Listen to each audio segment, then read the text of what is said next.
бабында отырды.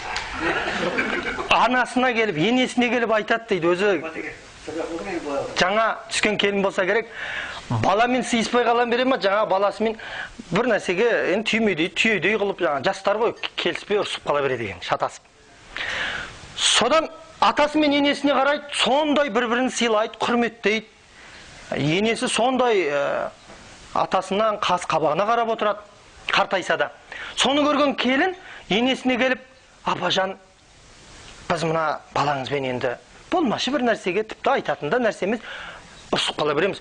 Осы сіз атамды сондай қартайған шақтарыңызда біріңіздің қабағыңызға қарап отырасыз. Бұл қалай болды өзі дегенде, әлгі кейуананың айтқанын қараңыз. Ай, шырағым, несін сұрайсың? Бізде жас болдық. Жас кезімізде жаңағы атаң мені үйден жаңағы атына мінгізіп, үйдегі анам батасын беріп шығарып салып, атына мінгестіріп алып келетті ғой. Содан үш төбе, үш саясып өтетін келесі ауылда тұратын еді атаң.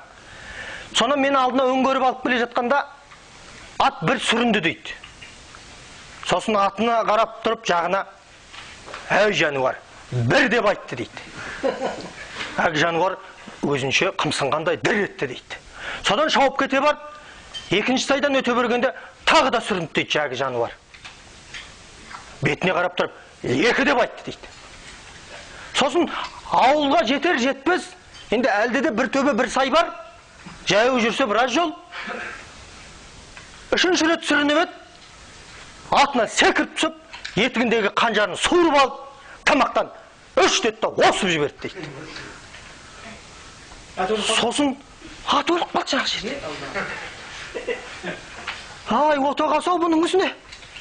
Мұның өзіне. Дей бергенім сол еді, бетіме қаратта, әй бәйбіше, бір деп айтты дейді.